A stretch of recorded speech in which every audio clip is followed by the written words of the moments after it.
Dostlar, günün hansı saatında bizi izləyirsinizsə, hər vaxtınız xeyir olsun. Hər şey şunasa xoş gəldiniz.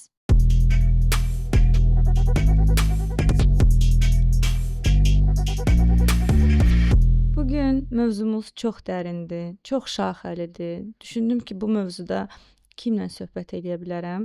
Təbii ki, çox dərin, çox bilikli, mənəviyyatı yüksək biri ilə söhbət edə bilərdim ancaq. Və uzun müddətdir onu gözləyirik, uzun müddətdir danışırıq. Bugünkü qonağım Axund Azər. Axund, çox xoş gəlmisiniz, səfa gətirmisiniz. Allah razı Necəsiz? olsun, sağ olun. Şükür Allaha. Çox şükür. Mən düşünürəm ki, sizdən istədiyimi almaq üçün sizi 3-4 dəfə qonaq çağırmalıyıq ki, həm dini tərəfdən, həm sizin ədəbiyyat tərəfiniz mənə çox maraqlıdır.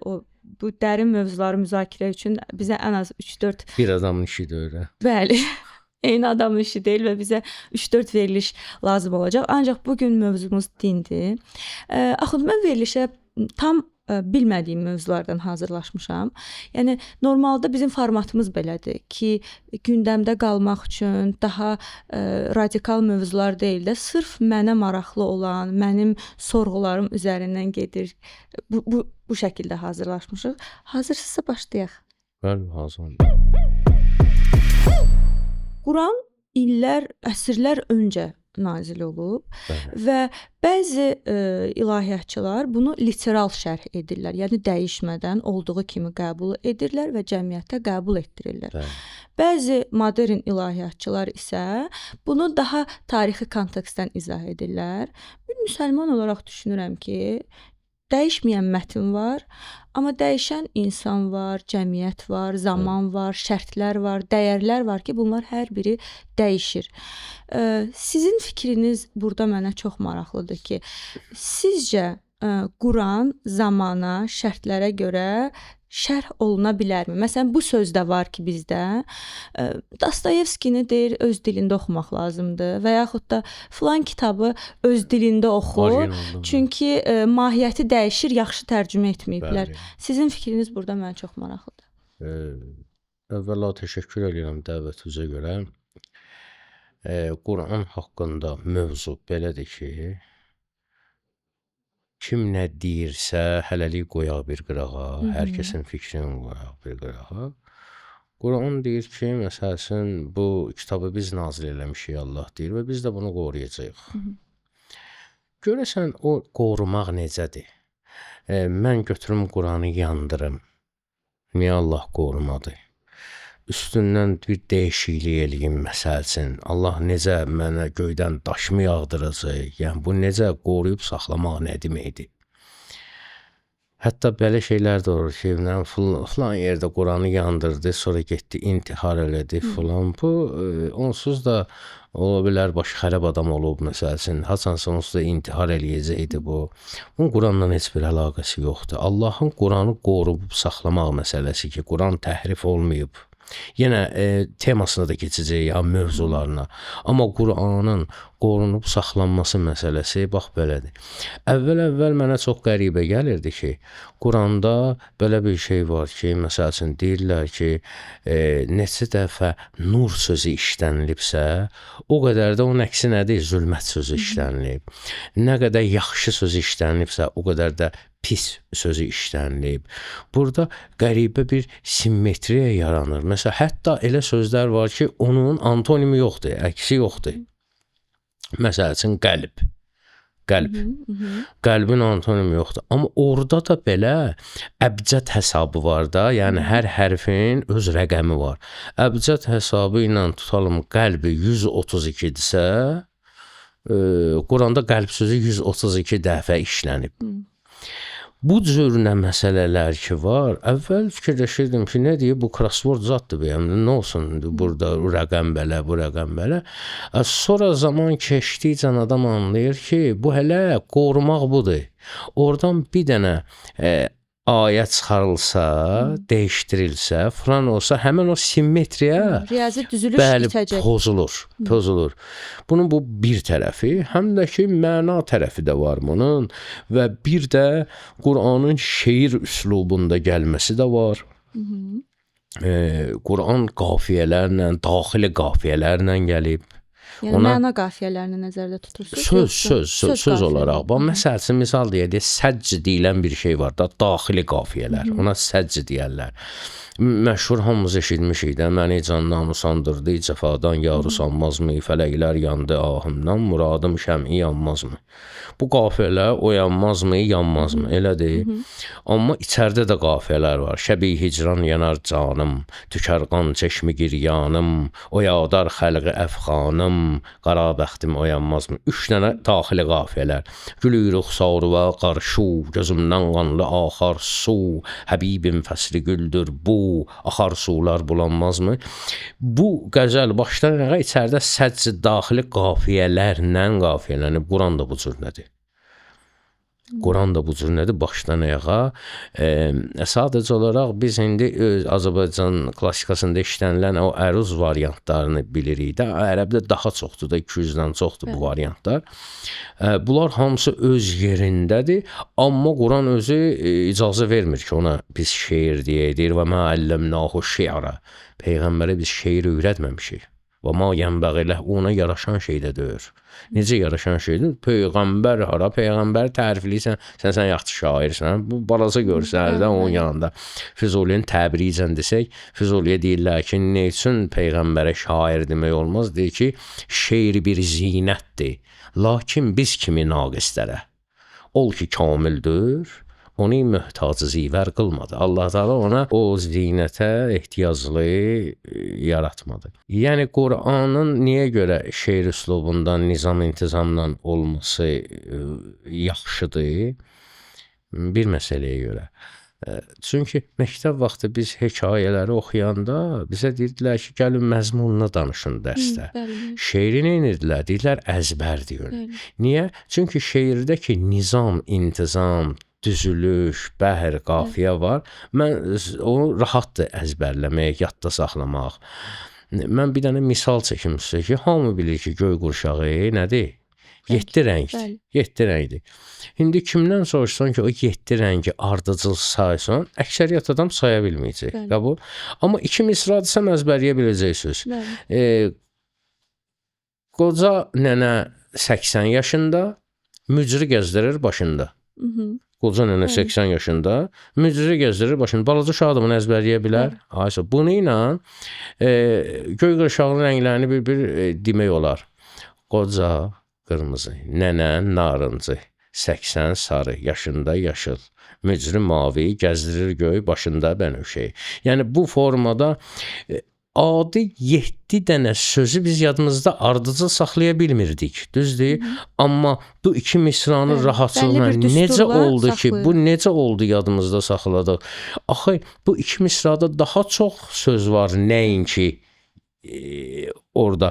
Deməli, bunu necə deyərlər, nizama salanda, nizam-intizamla olanda insan beyninə daha yaxşı oturur və Qur'an-ı Kərim də ona görə bu cür nizam-intizamlandır ki, o dəyişdirilməsin, təhrif olmasın və Allah deyir, mən onu qoruyacağam. Bu həmən qorumaqdır ki, mən onu hələ formada yaratmışam ki, oradan bir dənə kərpic çıxartsan, orada yeri boş qalacaq. O, yəni təbii ki, kimlər bilər bunu? Ağıl sahibləri, bu işi bilən adamlar. O ki, orijinala da bu danılmaz bir faktdır ki, hər bir şeyin orijinalı daha sabit qalmalı, daha yaxşı səslənər.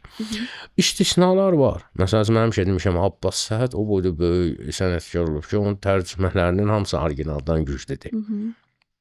Amma o Rus şairlərini, Avropa şairlərini tərcümə eləyib, o mümkündür. Amma mümkün deyil Nizami Gəncəvini məsəl üçün orijinaldan tərcümə eləyəsən.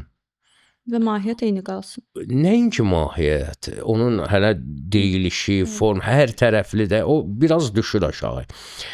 Ərəb dili də o qədər zəngin dildir ki, ələl-əsəlama deyərlər ki, ən yaxşı söz nə deyir? Qallə və dəllə. Qısa və konkret. Qısa və məzmunlu. Ləfs-i qalil mənayı kəsir deyilən bir şey var. Az mənanla, az sözlə böyük mənaları əhatə eləmək. Ona görə də ərəb dilindən tərcümə ümumi tərcümə ola bilər, ümumi anlam. Amma adam var deyir, mən Azərbaycanca Quranı 5-6 dəfə oxumuşam, istəyirsən 5000 dəfə oxu. Ərəb dilində oxumusunuz. Originaldan onun təfsirini almasan, originaldan və onun təfsirinə getməsən, bu mümkün deyil. Axı biz qəbul eləmişik ki, nədir bu? Hər bir sözün bir tərcüməyə, bir təhlilə ehtiyacı var. Mən həmişə misal gətirmişəm, bir Yapon şairi deyir ki, anamı çiynimə alıb çay keçirdirdim. Anam o qədər yüngül idi ki, çay keçincə belim sındı. Ne cümlədir. Amma şair demək istəyir ki, anam o qədər yüngül, arıqlayıb, əldən düşüb, zəifləyib ki, bu fikir mənim belimi sındırdı. Demək, bir tərcüməyə ehtiyac var, bir təhlilə ehtiyac var da. Füzulinin qəzəllərində də mümkündür, lüğəti qoyub qabağına tərcümələrinə baxarsan, amma yenə də onun açıqlamasını verə bilməyəcəksən. Yəni, öz dilindəki kimi. Bəli, öz dilimizdə, yəni adı öz dilimizdə. Ki bunu necə deyir ki, məstinazi xab olub cəm etdi leysət parəmi, Füzuli deyir. Məstinazi xab olub cəm etdi leysət parəmi, çünki hər bir parəsi bir noki müjganındadır. Mən bunu söz-be-söz tərcümə eləyim də. Nazla yuxuya get, məstinazi xab olub, məstinazla yuxuya get, cəm etdi leysət parəmi, 100 yerə parçalanmış ürəyimi birləşdir. Yuxuya get, ürəyimi birləşdir. Nöşün, özü də açılma verir. Çünki hər bir parəsi bir noki müjganındadır. Çünki ürəyimin bir parçası küpürüyün bir dənə ucundadır. Amma burada başa düşmək lazımdır ki, bu göz yumulanda kipriklər birləşir. Hər ucundakı o bir parça birləşir və bütün ürəyi əmələ gətirir. İstər-istəməz buna təhlil lazımdır da. Ona görə Quran da həmçinin, yəni tərcümə kifayət eləmir. O ki, qaldı indi keçək mövzu məsələlərinə. Durub deyərsən ki, məsələn, ola bilər də, var belə şeylər ki, o vaxt olub da bu. Sual verir, bir əyyi zəmbin qutilət. Məsələn, Təkvir surəsi var orada ki, qiyaməti canlandırır və izə şəmsu kuvvədə, o vaxtı ki, günəşin işığı söndü, falan oldu, falan. İnsanlar gəldilər, sual verildi, bir əyyi zəmbin qutilət. O qızın günahı neydi, onu öldürdünüz?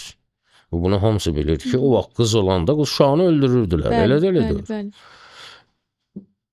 Məgər indi yoxdur. İndi eləmirlər.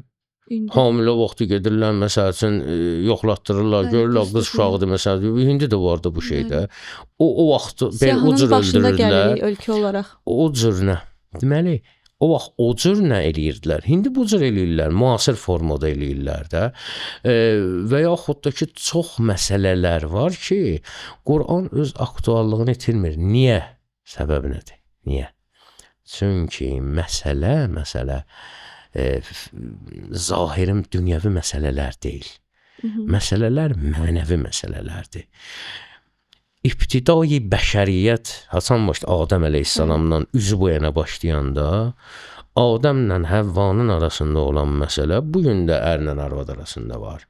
Habillə Qabil arasında olan, Adəmin övladlarının arasında olan, nə bilim, paxıllıq filan, paxıllıq üstündən adam öldürmək, həsəd, kin, təkəbbür filan bine-i qədimdən var, bugün də formalarını dəyişib.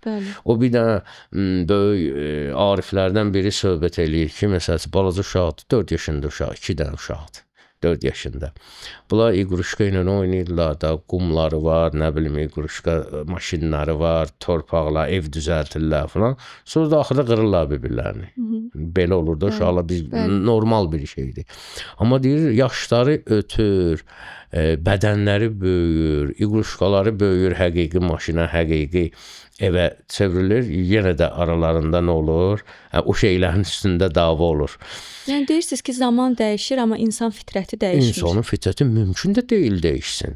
Buna görə şərt dəyişə bilməz. Yenə də deyirəm, baxır harda, necə, nəyə uyğun. Yəni mümkün də ağbediyə də demək olmaz ki, yox hələ bu belədir, sən qəbul eləsən də, eləməsən də, ən azından məsələ bilirsiniz nədir? Qurana baxış iki cürdür. Bir var, baxırsan, bilirsən, amına Allah yollayıb. burada hikmət axtarırsan, boş söz deməz. Onda Allah verir adama nəsə. Bir də var ki, Qurana baxırsan, münsif kimi görürsən, sən açmısan Quranı, bu nə söz? Ya belə söz olar filan. Əvvəla deyən də bir bu orijinal deyil, orijinaldan oxuy.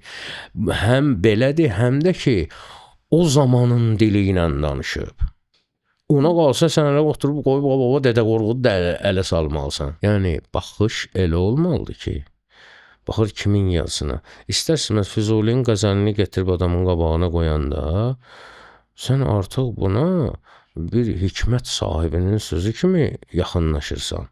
Və oradan heç başa düşməsən də belə, istəyirsən hikmət axtarırsan. Niyə? Çünki Füzulinin sözüdür. Bəli. Həmçində Allahın sözündə bir var ona yanaşasan, belə də barmaq arası ki, nə deyir bu burada? Bir də var ki, bunu aləmlərin Rəbbi yollayıb, mütləq burada hikmət olmalıdır. O cürünə baxasan, baxışdan çox yazsıdır. Anladım. Yəni Axund, biz dində, həyatımızda Quranı navigator kimi götürə bilərik müasir dillə desək. Yəni bizim mənəviyyatımızı yönləndirən və ora əlavələr oluna bilərmi bəs? Şərh kimi əlavə şərhlər ola bilərmi? Əslində baxış belədir ki, yəni bizim əqidəmizdə baxış belədir ki, mənəvi əxlaqi məsələlərdə bəli, Əlavələr ola bilər. yox, götürə bilərsən. Götürə bilərsən. Əlavəni də artırsan, o iddianla artırma ki, bunu elə Allah belə deyib. Yəni, nə yaxşıdırsa, elə yaxşıdır da.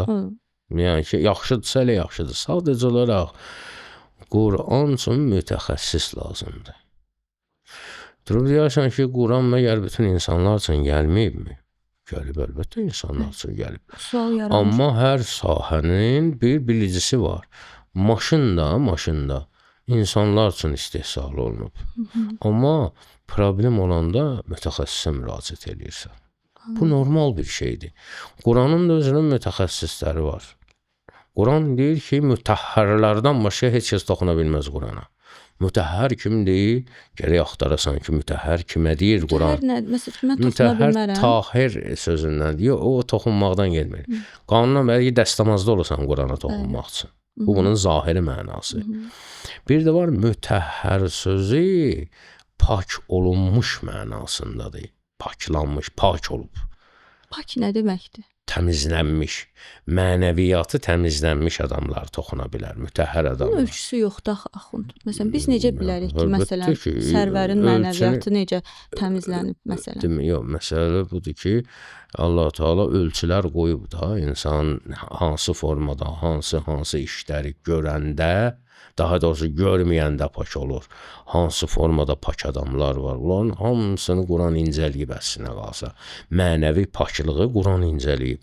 Heç kəs iddia edə bilməz ki, yox, Quran bizə yol göstərməyib paklıq haqqında, yol göstərib. Nə lazımsa deyib, onu biz 5 dəqiqənin içərisində onu aça bilmərik.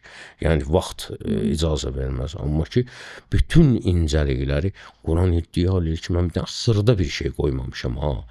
La rətbün və la yabusun illa fi kitabın mübin, bir yaş, bir quru qalmayıb ki, orada olmasın. Hələ şey ola bilməz. Məsələn, mən o yerə biraz məndə sual yaranır ki, bax, mənəvi pak adam dediniz, toxuna bilər. Yəni ki, orada əllə toxunmaq yox da. bilirəm, əlbəttə, hərfi mənasını nəticə çıxartmaq nəticə olaraq ki, toxuna bilər. Yəni toxuna bilər deyəndə insanlara məsləhət verə bilər, toxuna bilər. Bunu Quranı şərh edə bilər mənasındadır bu. Bəs biz bir insanın pak olduğunu zahirən necə bilə bilərik? Axı hər insanın qaranlıq tərəfi var. Tək olanda biz heç bir şkala yoxdur ki, bilək ki, bu insan pak insandır və ya yox. Çünki qaranlıq tərəflərimiz var. İnsanın fitrəti bəllidir. Biz bunu necə bilərik? Orası öz yerində. Əvvəla biz bu işə təhkim olmamışıq ki, biz bilək kim nə qədər təmizdir, kim nə qədər təmiz deyil. Bizim nəyimizə lazım? Biz özümüzü təmiz eləməliyik. Biz özümüzü təmiz eləsək, adam onda, o bir də bizlərdə məsələ var, hər öz fitini tanıyır. Necə ki, biri söz atıra, cəmaət də başa düşməsə, yiyəsi başa düşürkən mənə söz atdılar. İnsan paklandıqca paklığa tanıyır. O bir dənə sözümü deyir, hərənin öz quruğu var da, başa düşürkən. Yəni, bu cür məsələdir ki, yəni insan Məsələn, mən şairəmsə, əgər mən şairəmsə, mən bir adam şeiri oxuyanda mən hardasa bilirəm ki, bu şeiriyyatda hansı məqamdadır. Və yaxud bir adam söz danışanda mən bilirəm ki, bunun sözə qarşı münasibəti necədir. Çünki söz sahəsində mən nəsə bilirəm. O paklanmaq məsələsi ki var, insan paklanır, təmizlənir. O onda tanıyır. Məsəl üçün, adi bir yerdə oturursan, danışığından bilirsən ki, bu ət yeməyən adamdır, vegetariandır. Bu nə bilim yoga ilə məşğuldur. O tayını tapır da. Bəli, enerjini çəkir. O qədər, o yaxınlaşır, bilir ki, budur. Bir adam öz üzərində işləyən adamdırsa, mənəviyyatın üzərində işləyən adamdırsa, o adamı tanıyır. Ümumiyyətlə mənəviyyata bir dənə tərif verim ki, mənəviyyat nədir? Mənəviyyat içəridə olan yaxşı ilə pisin müharibəsi, mübarizə yox, mübarizə zəif şeydir, müharibəsinin aurasıdır. Mən bir dənə misal çəkim sizə, Cəbiş müəllimə baxmısınız, Şəkili Çörəyə baxmısınız. Hər tərəfindən müharibə yağır. Birini insanların baxışından ki, birinin oğul əskərlikdədir, müharibədədir, biri ölüb, biri insanların üzündə olan kədər, divarda olan o şuarlar, şüşələrdə olan o belə kres qoyurdular ki, bomba düşəndə sınmasın filan. Bütün ab-ı havadan görürsəniz ki, burada müharibə var. Elədir. Həmçinin də insanın mənəviyyatı elədir. Əgər insanın mənəviyyatında yaxşı ilə pis müharibə eləmirsə, orada o aurayıqdır. Mənəviyyat yaxşı ilə pisin müharibəsinin ab-ı havasıdır, aurasıdır. Və insan da içərisində pislə vuruşursa, zülmə qarşı vuruşursa, istər-istəməz o görsənir. Onda sualımızın cavabı budur. Mən düzmü anladım? Səhvim varsa düzəldin. Quran riyazi formada bir düzülüşü var. Oradan nəsə çıxarıla bilməz və ya nəsə əlavə oluna bilməz. Bu Tanrı tərəfindən göndərilən bir kitabdır. Ancaq şərh zamana, məkana görə dəyişilə bilər. Şərhdən söhbət gedir. Tərcümədən yox, şərhdən, məzmundan. Zamana və məkana görə dəyişilən mövzular var. Elə mövzular var ki, o zaman və məkana görə dəyişilib. Əlbəttə ki, dəyişilər, bəli. O bir başqa mövzudur. Mütləq mənada bu var.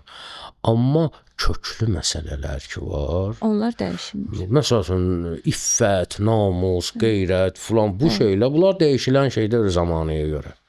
Anladım. Çatdı fikrim. Amma bəzi məsələlər var ki, əlbəttə zaman, məkan mütləq şərtdir. Bəli. Quranda belə bir ayə var. Hamınız Allahın ipindən bərk yapışın. Parçalanmayın. Əli İmran surəsi 103. Bu ayəni anlayan müsəlman, vahidliyə çağıran bir dinin tərkibində parçalanmağa ehtiyac bilib, parçalanıb, adını qoyub məzhəb. Mən məzhəbləri araşdırdığım zaman mənim oxuduğum ədəbiyyatlar mənə deyir ki, səhv də anlamış ola bilərəm, səhvim varsa düzəldin. Fərqli coğrafiyalara görə insanlar fərqli anlaya bilər, fərqli ibadət edə bilər və bu coğrafiyaya, şərtlərə görə dəyişib deyə bu parçalanma baş verib. Mənim oxuduğum ədəbiyyatlar bunu deyir. Mən fikirləşirəm ki, bəli, fikir ayrılığı ola bilər, fikir müxtəlifliyi ola bilər. Burada heç bir problem yoxdur. Amma məzhəblər arasındakı bu gərginlikləri əsas götürsək, buradakı problem tək fikir ayrılığı olmayıb, insan fikrini tək həqiqət olduğunu iddia edib məzhəblərin bu mövzusunda. Mənə maraqlıdır sizin fikriniz ki, bu parçalanmanın səbəbi fərqli bir müsəlmanın vahid dini fərqli yozmağının nəticəsidirmi, təbii nəticəsidirmi və yaxud da bir insanın iqtidar, güc, ego savaşının nəticəsidirmi? O da var, bu da var. Qısa konkret bunu deyə bilərəm. O da var, bu da var. Baxır hansı məzhəb, baxır hansı təriqət, baxır parçalanmaq. Axı Quranda bu yoxdur. üzr istəyirəm, Quranda məsəl üçün deyir ki, namaz qılın. Məsəl üçün, hamı qılır bəyəm? Yox. Quranda deyir ki, oruç tutun. Ramazan ayında hamısı tutur bəyəm? Quranda deyir ki, yaxşı adam olun. Bəyəm hamısı yaxşı adam. Bu da onlardan biri. Deyir parçalanmayın, cəmaət parçalanır. Burada nə var ki? Niyə İminnoy bunu misal gətirir? O ki qaldı yaxşı, bunu misal götürürüksə, niyə namaz qılmır, onun da cavabı var. Niyə oruç tutmur, onun da cavabı var. Niyə yaxşı adam olmur, onun da cavabı var. Niyə parçalanma var? Onun da. Dediyiniz bütün məsələlər qəbula keçir. İstər coğrafi mövqeyi, istər nə bilim insan göz açır filan yerdə filan yeri, filan əqidəni görür və yaxud da ki, elə bir yerdə gəlirik, orada fikirlərimiz ayrılır. Mən belə düşünürəm, sən belə düşünürsən. Bu cür nə? Amma Allah Teala deyir parçalanmayın, ayrılmayın.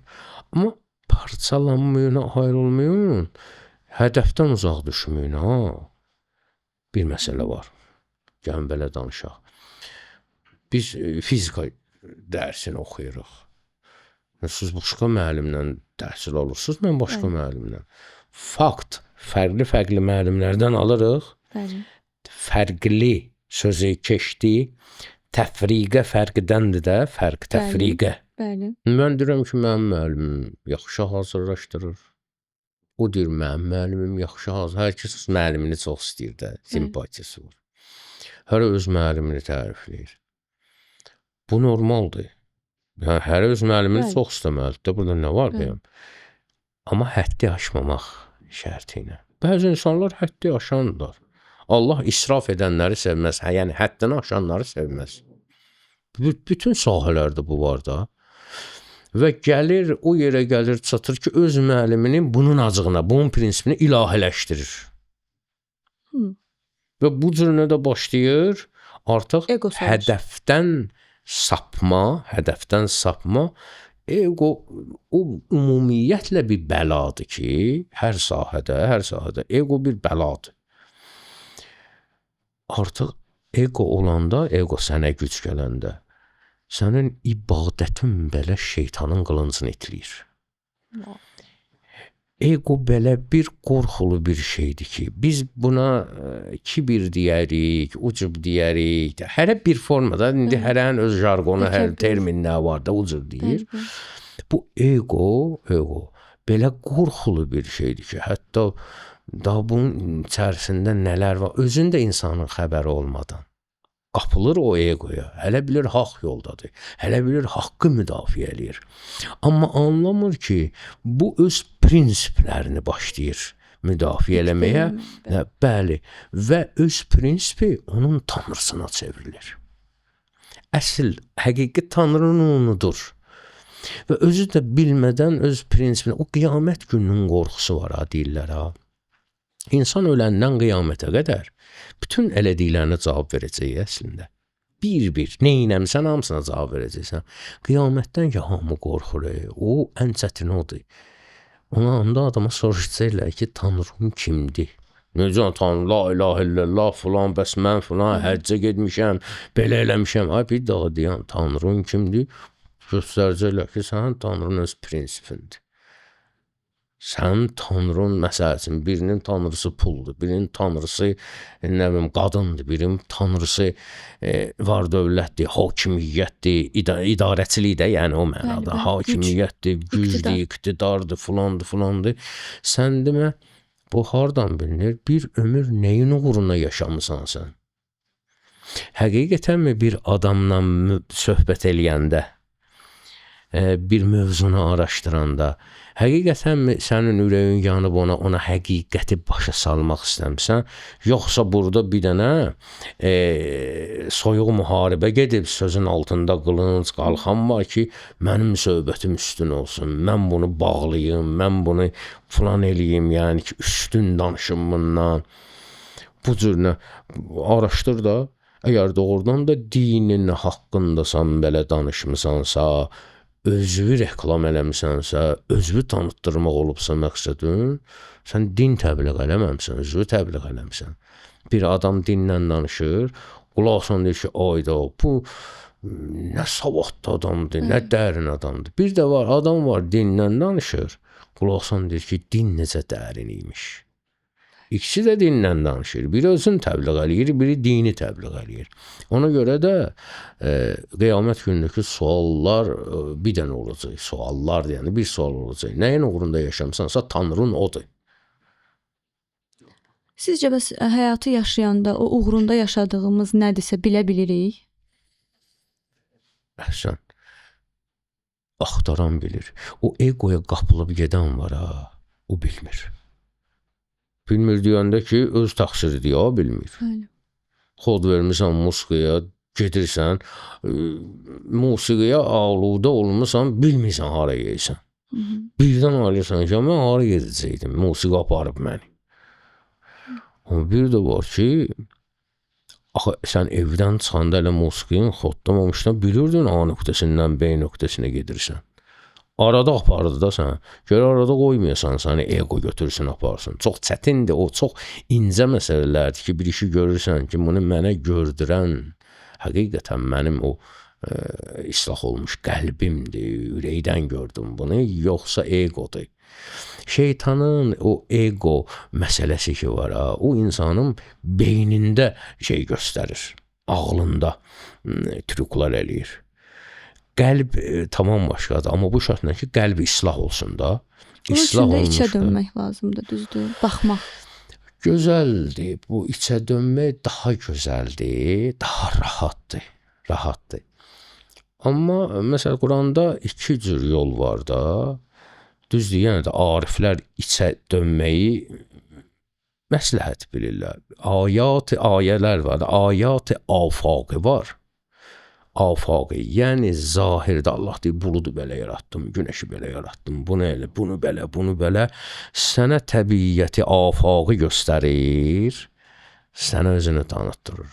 Bir də var ayət-i ənfusi, sənə öz içini tanıtdıra, ən rahat yol odur.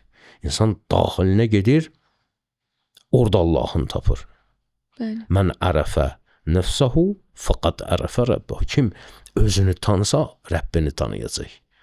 İçəridə axtarış gözəldir, rahatdır, yəni daha tez taparsan və ən qəribəsi də budur ki, Peyğəmbərə birinci ayə gəlib, birinci ayə. Nə gəlib? Əqra, oxu. Oxu, bil. Adətən lap axırda gələrdi də bu oxu. Çünki kitab verdim sənə, indi oxu. Bəli. Kitab verməyib deyir oxu. Və həmin oxu oldu ya. Zaten Allahın bəli ayət-i afaqı var, ayət-i ənfusi var. Zahiri həyatı, təbiəti oxu, öz içəri oxu. Sən həqiqəti orada görəcəksən zaten. Bax, Amma plus da Quran da bu sənə bir o mayak kimi verir ki, bu konkret sözlər var orada ki, onda mütəxəssisi ya, yəni də deyirəm, mütəxəssis sənə açıqlamalıdır. Nə üçün dini qoya bir qırağa? Hər sahədə işi koruyan nədir? Qeyri-mütəxəssislər. Bu da belə. Axund, indi insanların öz Allahları ilə rabitəsi fərqli ola bilər. Çünki biz fərqli ruhlarıq, fərqli zərrələrik. İndi var oyanış. Bu son dövrlər hamının dilindədir. Oyanışda olan insan oyanışda olduğunu bilirmi? Bunu göstərməlidirmi başqalarını da oyandırmaq üçün? Çünki belə bir cümlə var, mənə də çox təsir edən cümlədir. Gərək hər bir zərrə ölmədən oyansın. Sizə görə oyanış nədir? Oyanışda olan biri oyanışda olduğunu bilirmi və bunu təbliğ etməlidirmi? Müxtəlifdir. Oyanış olmalıdır. Hətta bizim əqidəmizdə bu yazılır ki, dünəninlə bugünün bərabərsiz yandasan. O oyanışan, sizin dində oyanış deyirsiniz də, yəni deyim, terminlər var. Ona rüşd deyərlər, rüşd. İrşad olmaq, rüşd, rəşadət tapmaq. Mürşid zat sözü bax ondandır. Rüşd eləmək, üzü yuxarı qalxmaq. Oyanış ona görə deyirlər. Bir var eynə inkişaf eləyirsən. O da lazımdır ki, o eynə inkişaf onun üçündür ki, nə qədər binanı yuxarı qaldırsan, fundament möhkəm olsun. Onun eyninə inkişaf o fitri qanunlarda, yalan danışma, məsələn, qeybət eləmə, oğurluq eləmə, yaxşı insan ol. İnsanlıq məktəbi bu bunun fundamentidir. Onun üstündə qurduqcan o oyanış verir sənə o əməllər ki qalxırsan, həmin o oyanış, rüşd eləmək ki var. Bir dəstə insanlar var, azan insanlar elə bilir oyanıb cəmaatı da dalıcan aparır. Füzuli bir sözü deyib, bu heyran olduğundandır ki, heyran olduğunu bilməz. Yəni bu belə bir vəziyyətə gəlib düşüb ki, hələ bir elə düz gedir. O deyirlər, o 4 cür kişi var ha, bilir və bilir ki bilir, bilir, bilmir ki bilir. Bu məsələlər var, məşhur söhbətdir bu. Təkrarçılıq eləmək istəmirəm. Amma bilən adamların dalıcan getdir. Bilir və bilir ki bilir. Adam var, bilir, heç bilmir ki bilir. Ona ayırtmaq lazım ki, sən bilirsən, neyinsən?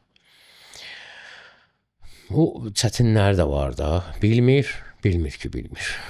Sizcə oyanışın A nöqtəsi haradır? İnsan nə vaxt hiss eləyir ki, o oyanışdadır? Oyanış budur ki, sən hiss eləyirsən ki, dünyada bir ilahi ədalət var. İndi hər adam bir şey də qoyur da, karma var, nə bilim nə var. Bu dünya başlı başına deyil. Mütləq bu dünyada hikmət var. Bu dünyanın yaradılışında bir hikmət var. Bu dünyada hər şey fanidir. Amma fani olmağına baxmayaraq itmir, puç olub getmir. Bununla münasib deyib də heç bir maddə belə itmir, bir haldan başqa hala keçir. Həmçinin dünya başdan başa enerjidən ibarətdir. Ən ali varlıq Allahdır ki, bütün enerjilərə enerji verən odur. Onun qoyduğu nizam, intizam var. Bunu düşünmək başlanğıcdır. Amma bu sönə də bilir tez bozar. Və insanda tez-tez baş verir. Hərdən bir dənə hal gəlir sənə ki, qalxırsan göyün 7-ci qatına. İndi hərdən elə hal gəlir ki, düşüb qalırsan balotağın birində çapalaya. Yəni olur da belə. Bunlar imtahanlardır. Allah səni salır hər cür yola, quruntoboya salır, düz yola, ipək yoluna salır, nə bilim, bataqlığa, qara, çoğuna, borana. Bunlar onun üçündür ki, sən işdədəsən, o içindəki istedadı üzə çıxartasan.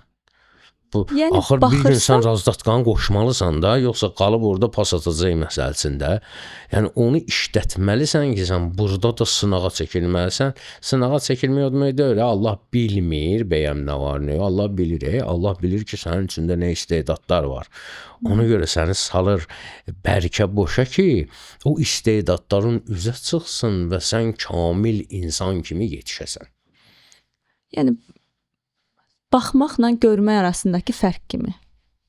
Daxilə baxmaq və ya daxili görmək kimi? Özümüzü görmək kimi? Bəli, ümumiyyətlə görməklə baxmaq fərqli şeylərdir ki, görməkdə insan məcburdur, baxmaq da azaddır. İnsan göz var, göz görə bilər, amma baxmaq olar olmaz.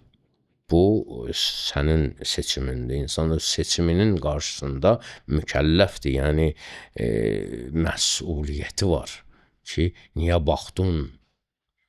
Nə olsun gördün? Niyə baxdın? O ki, sənin öz ixtiyarındadır. Görmək sənin ixtiyarındadır. Eşitmək sənin ixtiyarındadır. Qulağın var, eşitdin. Niyə qulağı şəklidin, başladın qulaq asmağa? Sənin deyil də axı bu mövzu. Burada artıq eşitməklə qulaq asmaq fərqlidir, görməklə baxmaq fərqli şeylərdir. Mən həmişə misal çəkmişəm də, yəni ki, adam var ki, saat alırsan, saatın hər yerinə baxırsan, amma birdən sənə sual versələr ki, saat neçə idi? Bilmirsən. Amma bir də var ki, saatı bilmək, vaxtı bilmək istəyirsən, saata baxırsan, soruşurlar hansı firma idi saat? Onu bilmirsən.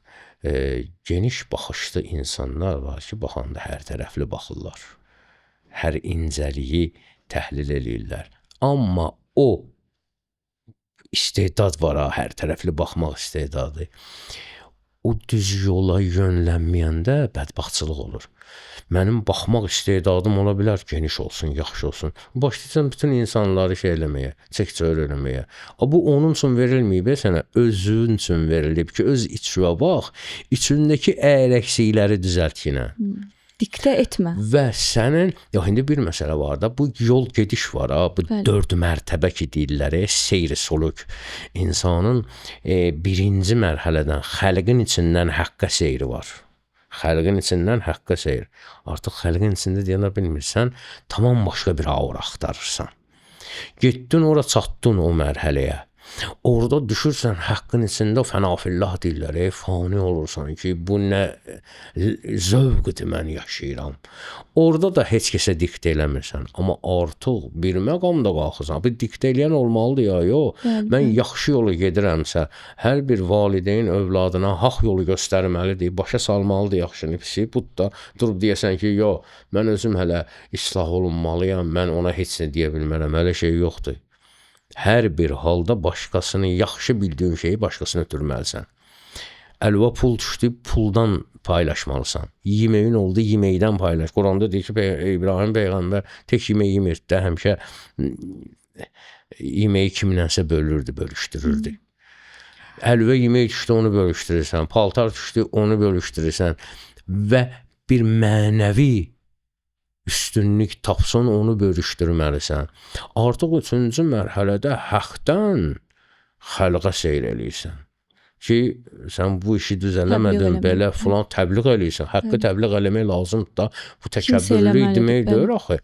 Əhsən, kimsə eləməlidir, mütəxəssis eləməlidir. Özü elə tezə dar yeriyən adam başqasına qaçmağı necə öyrətsin? O 3-cü mərhələdə artıq yuxarıdan aşağı başlayırsan, insanları başa salmağa. 4-cü ən üstün mərhələ odur ki, düşürsən özündə aşağı oradan. Heçliyə? Düşürsən aşağı, xəlqin arasına. Onları oradan qalxızırsan ora. Bir var ki, məndən soruşursan, yola necə çıxım, metroya necə gedim. Mən buradan dön, çıxdın, sağa dön, sola dön, düz get, filan yer, filan bu cür. Bir də var ki, tutum əlindən aparım ora. O insanlar ki var, bilirsiniz olan fərqi nədir? Yuxarıda oturan, aşağıya ki deyir, belə eləmək, o da düz deyir. Amma özü düşmür ki, mən onların səviyyəsinə düşməyim də. Bu da egodur. Ona görə təkəbbür yox, təkəbbürə görə yox. Bulaşaram. O gücüm yoxdur. Çünki mən o cürlə indi dava gedir. Onda qorxudur. Ola bilsin qorxu olsun. Amma ehtiyat da ola bilər də. Bəlkə qorxu deyil, ehtiyatdır. Həm də ağıllı məsələdir. Yəni bilmədiyin işi niyə girişirsən? Mən gələrəm düzəltməyə, özüm də düşərəm, bataram. Bir maşın batıb. Elədir. Mənsə yaxşı maşınım var ha. Mən dayanmışam asfaltda. Osa bataqlıqdadır. Mən trosla onu dartıb çıxarta bilərəm. Düzdür? Niyə? Çünki mən asfaltda dayanmışam. Onu dartmağa gücüm var. Mən əgər düşsəm onun yanına, palçığa, onu dartanda özüm də batacağım o palçığa. Düzdür? Oradan dartmalıyam onu. Bərk yerdən, yəni asfalt yerdən palçıqda olanı dartıb çıxartmalıyam. Amma artıq böyüyəndə o dedim, o 4-cü məqamdır. Orada mənim üçün fərqi yoxdur.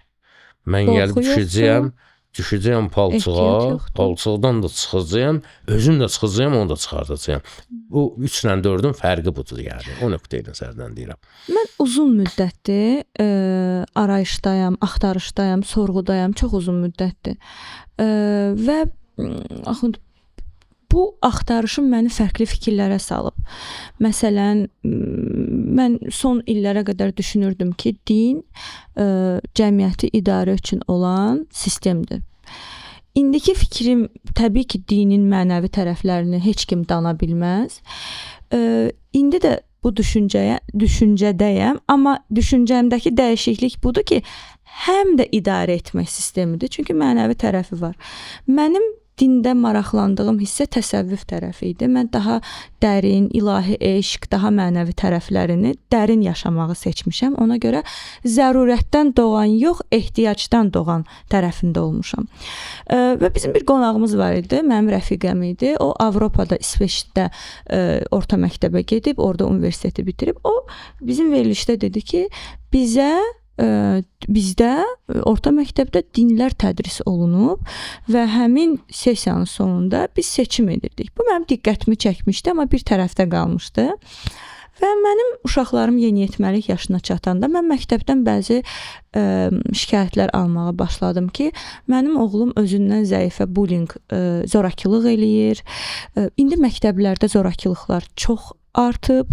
Hətta bu yaxınlarda məktəblərin birində şagird müəlliməni güllələdi və bu səslər yavaş-yavaş çıxmağa başlayır. Məndə sual yarandı və oğlumu bir neçə idarə etmə üsulu ilə, qadağalarla idarə etməyə başladım, amma bu nəticə vermədi. Başladım oğlumu dinlə idarə etməyə. Bu olmaz, bu günahdır, cəhənnəm, cənnət və bu mən pozitiv nəticələr aldım və oğlum zorakılığı saxladı və mən anladım ki, bu idarə etmə hansı idarə etmədir və nə üçün lazım imiş. Hansı təbəqə üçündür, bu da var. Və hansı təbəqə üçündür? Və məndə sual yaranır. Əgər biz məktəblərdə olan zorakılığı, çünki biz uşaqlarımızı həyata yarış atı kimi hazırlayırıq. Texniki biliklər veririk, texnikanı öyrədirik, hər şey öyrədirik. Amma mənəviyyatı sanki unuduruq və əsas idarə etmə də elə əslində ordadır. Biz savadlı insanlar yetişdiririk, mənəviyyatı olan insanları sanki yetişdirməyi unuduruq. Sizcə Azərbaycan təhsil sistemində din tədris olunmalıdırmı, mənəviyyat tədris olunmalıdırmı və bunun məsuliyyəti daha çox kimə düşür? Ailənin yoxsa təhsilin? Əvvəla ailədən başlayır hər şey. Mən çox yerdə bu sözü demişəm, yenə də deyirəm ki, uşağa uşaqlıqdan iki şey öyrətsin, günahdır və ayıbdır. Uşaq bunu anlasa, günahdır artıq Allaha görə deyirsən, ayıbdır cəmaata görə, cəmaatdan da həya eləmək lazımdır. Ayıbdır. Bu cür insan əgər doğrudan da aşılaya bilsin uşağa bunu, o insan pis insan olmayacaq. Yəni pis olmayacaq da. Bunun bu tərəfi. Bayaq dediyiniz o mənəvi məsələlərlə, elm məsələləri, insanın əql var, əqlin bəhrəsi dəqiq elmlərdir, vicdan var, vicdanın bəhrəsi mənəvi elmlərdir. Bunlar ikisi bir yerdə nur ortalığa gətirib çıxartar. Onları bir-birindən ayırsın. Sovet vaxtı yadınıza gəlir ki, məsəl üçün akademiyalar, universitetlər, kolleclər yetişdirirdi bir dəstə Allahsız ateist, savadlı kadrlar. Bəli, bəli. Amma məscidlər, mədrəsələr yetişdirirdi bir dəstə Allaha inanan, lakin savadsız, cahil bir toplum. Nə o işə yarayar, nə bu işə yarayar. Bunların ikisi bir yerdə birləşsə, nur gətirər ortalığa. Bu mütləq olmalıdır, əlbəttə ki. Bu yəni tədris olunmalıdır. Bəli, uşaqlara mənəvi bir mənəviyyat dərsi qoy adını. İstəmirsən dini don geyindirəsən buna. Dini don geyindirsən, başlayacaq ki, dini ayrı seçkili, biri xristiandır, biri yahudidir, biri müsəlmandır. Mən bütün dinləri və nəzərdə yaxud da tuturam. ki, bəli, ona görə din adını qoymayaq. Bir mənəvi dünya, mənəvi aləm, bir mənəviyyat adını belə qoyub mütləqdir ki, insan Tədris əlbəttə olunmalı. ki, bu tədris. İndi var da, yəni psixologiya zad mən biləm, bizim vaxtımızda yox idi. İndi ola bilsin Sırf var. mənəviyyat dərsləri nəzərdə tuturam. Məsələn, siz bu cəmiyyətdə çox sözü ötkün insansınız. Heç müraciət eləmisiniz ki, məsələn, din tədris olunmağı üçün Axund Azərin belə bir müraciəti olub ki, məsələn, sizi dəstəkləyənlər də imza atsın, Azərbaycan təhsil sistemində mənəviyyat tədris olunsun. Belə rəsmi olaraq, elə bir Etməmiş. rəsmi olaraq müraciətim olmayıb. Ancaq ki, deyir ki, or nə istər iki göz. Biri əyri, biri düz. Yəni, niyə olmasın ki? Mən Lap elə, məsələn, üzrsən, lap elə ədəbiyyat deyilən bir şey var ha. Ədəbiyyatın hələ özündən istifadə eləyib bu işə qədəm qoymaq olar. Ədəbiyyat kimi, ədəbiyyat, məsələn üçün, klassik ədəbiyyatımız. Bizim klassik ədəbiyyatımız var ha. Nizamisi, Füzulisi, Seyid Əzimi, Sabiri. Bunlar hələ gözəl mənəviyyat aşılayıblar cəmaata da. Elə həll olmayıb. Nizami başdan ayağa ibrətnamə deyil. İnsanın, bəli, bəli. insanın mənəviyyatı üçün Füzuli bəs qədər kifayət eləyir. Bizə lazım elə gedək Quran ayələrini təfsir eləyək. O elə bir, mən həmişə misal getirmişəm, o bənzəyir Mingəçevirə. Bütün işıqların kökü oradadır. Bunu bilirik. Amma mən bir dənə adapter lazımdır ki, telefonumu zaretkaya qoyum da, mən Mingəçevirdə nə işim var, tok vurub öldürsün məni. Söhbət budur. Bizə lazımdır ki, məsəl üçün, elə bir formada, məsələn, ədəbiyyatımız bizim haqqı bilirsiniz çatdırıb, bazı uşaq acı dərmanı yeyə bilməyəndə onu əzib mürəbbənin suyuna qarışdırıb verirdilər ona ki, təki qəbul eləsin. O bir şeiriyyat da elədir. O, yəni təbii ki, irfan ədəbiyyatı, klassik ədəbiyyatımızdan danışırıq. Yəni müasir ədəbiyyatda da haqqı tövsiyə edən çox sözlər var. Ümumiyyətlə ədəbiyyat söz adlı bir məfhumun haqqında olan bir elmdir. Söz canlıdır. Söz diridir. Söz hərəkətə gətirəndir. Söz ən böyük nemətdir ki, Quran sözdən ibarətdir. Hüruflər niyə görə bu qədər bağlandılar hərflərə? Yəni 28 hərfdən sən nə boyda möcüzə yaratdın? Söhbət bundan gedir. Sözə diqqət etdikcə sözün canlı olduğunu görürsən və sözün insana necə təsir etdiyini görürsən. O sözlə insanları yaxşı mənada haqqa doğru çəkib aparmaq gözəl bir şeydir. Məsələn, siz deyirsiniz, bir övladım belə elədi, mən bunu tətbiq elədim, gördüm. Əgər bu hadisə olmasaydı, yenə də öz fikrinizdə qalacaqsınız. Dindir də, din məsələn cəmaatı qorxudur. İndi etiraf edirsiniz ki, arada qorxutmaq da lazımdır. Yenə deyirəm, baxır adamına, yenə deyirəm.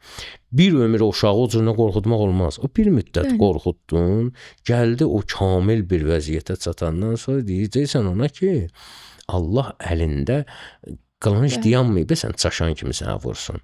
Allah sənə gözəl yol göstərir ki, getkinən. Bu formada demək, o yaşda ona o lazım idi. Yaş deməyək də, məqamdan gedir. Bayaq dedi ya, 4 yaşında uşağın davası 40 yaşında kişinin eyni şeyin üstündədir. Məqam nöqteyi nəzərindən ki, Seyyid Əzim demiş ki, hər adəmin yeri var, hər yerin öz adəmi var. Orada o sözü demək lazımdır, burada bu sözü demək lazımdır. Mənə məsələn bir valideyn kimi, əgər deyək ki, din və mənəviyyat tədris olunsa ki, tərəfdarıyam ki, mənəviyyat tədris olunsun. Amma məsələn, mən İstəmərəm mənim uşağıma ibadət zəruriyyət formasında aşılansın məktəbdə. İstəyərəm onun seçimi olsun, amma mənəviyyat aşılansın istəyərəm. Çünki niyə görə? Bəli, mən valideyn olaraq mənəvi tərəfləri övladımı aşılayıram. Amma nəticədə o səhər 9-da gedir, axşam 6-da gəlir məktəbdən, daha çox dostları ilə vaxt keçirdir. Ən yaxın dostunun evində o mənəviyyat mövzuları gedirmi bilmirəm. Buna görə məktəbdə şərtdir bunların tədris olunmağı. Amma düşünürəm ki, və məndə sual yaranır. Mən demək ki, sizdən sonraki nəsil olaraq necəsə dindən qorxudulmuşam zamanında, necəsə mənə düzgün aşılamayıblar ki, mən dindən hal-hazırda qorxuram. Çünki istəmərəm məktəbdə ibadəti zəruriyyət şəklində aşılasınlar. Amma belə bir sual yaranır. İbadətsiz din varmı? Yalnız mənəviyyatla bu mümkündürmü? Varsa biz bunu niyə etmirik? Yoxsa biz bundan niyə qorxuruq? Əvvəla məktəbdə yox, dünyanın heç yerində, dinin özündə də ibadət məcburiyyəti yoxdur ki. Heç bir din sən məcbursan, mütləq namaz qılmalısan. Elə şey yoxdur. Namaz qılacaqsan öz səadətindir. Eləmə. Amma bizə təhsil nədir? Məcburidir. Bəli. Məcburidir.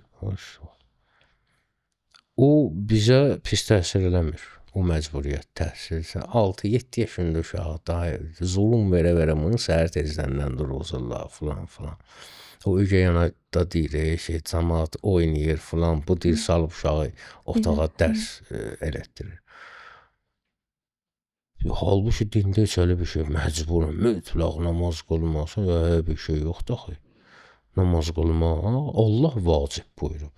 Məcbur başqa şeydir, vacib başqa şeydir. Fərqli şeylərdir. Dində xeyrul əməldə heç kimi məcbur eləyə bilməz. Məcburiyyət yoxdur.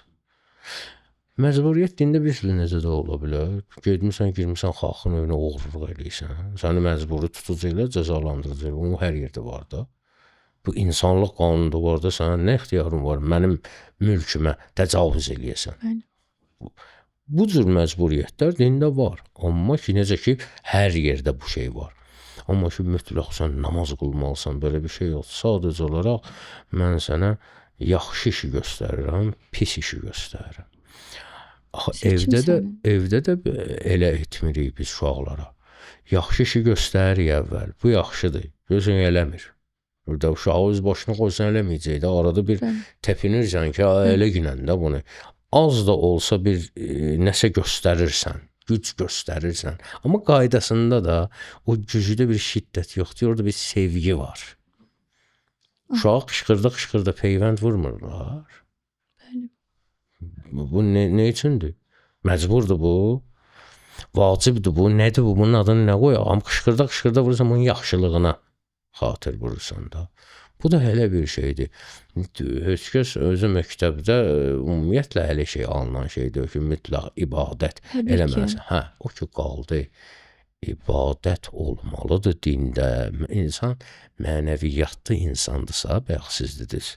Mən bayaq onun misalını çəkdim. Evin ovzulu kimidir, binanın özülü, təməli kimidir, fundamenti kimidir. O mənəviyyatlı olmaq, insanın yaxşı insan olması onun evinin özülüdür.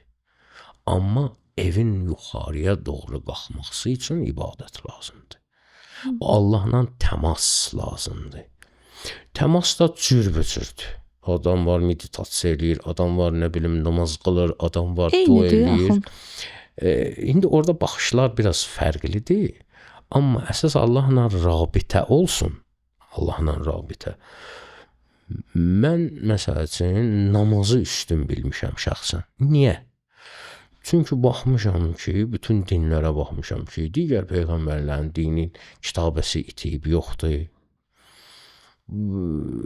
Başqaların məsəl üçün görmüşəm ki, çox qarışıqdır. Məsəl üçün Budda, nə bilim, nə. Sadəcə olaraq o ən cavan din İslam dinidir və yeganə peyğəmbər tarixi şəxsiyyətdir. Bunun qoyduğu qanuna, bunun dediyi sözlərin altında hikməti görmüşəm. Bunu yaşamışam. Bunu doğrudan da qəbul olunası saymışam deyə ibadətin bu növünü daha üstün bilirəm. Və əgər birini də düz bilirsən, düz bir dənə olur da, 5 dənə düz olmur. Bəli. Düz bir dənə olur. Məsələn, deyək ki, mən meditasiya eləyirəm, siz namaz qılırsınız. Allahla rabitəmiz fərqlidir. Siz namaz qılırsınız deyə məndən daha yaxşı insan sayılmış olursunuz və yaxud da imanınız məndən daha güclüsü olur. Bax, bayaq dedim, ibadət üzü yuxarı doğru getmək üçündür. Yaxşı insanlıqsa fundament üçündür. Onun nə əlaqəsi var? Fərqimiz yoxdur. Hə? Fərqimiz yoxdur. İnsanlıqda var, kimin insanlığı üstündürsə, o insan yaxşı insandır. Təbii ki. Odur. O ki qaldı ibadətə. İbadətə.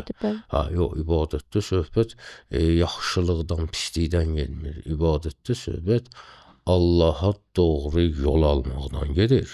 Allaha doğru yol almaqdan. O vaxt yaxşı olar ki, əgər doğrudan da sizin istinadınız meditasiya ki eləyirik ya məsəl üçün, istinadınız haradır? Hər bir qiyamət günüdür, hər şey dağılıb. Siz sual verirlər ki, məsəl üçün, bu hərəkətdə var ki, adın qoymuşdunuz Allaha ibadət, bu hardan gəlirdi? Məsəl üçün, nə əl üzdə əsassız var idi? Məsəl üçün, bu namazdan nə gördün ki, getdin ora? Burada nə pis bir iş gördün ki? Əgər namaz əli meditasiya etsə, niyə namaz qılmadın? Axı, bunun sənəd-sünədi, diqqət edin, sənəd-sünədi arxasında dayanan mənbələr daha güclüdür, nəinki o birisinin. O birisinin nəticəsi gedib bütə, daşa, taxtaya sitayiş eləmək olur. Bunların nəticəsi. Buddaya. Hə, bunların.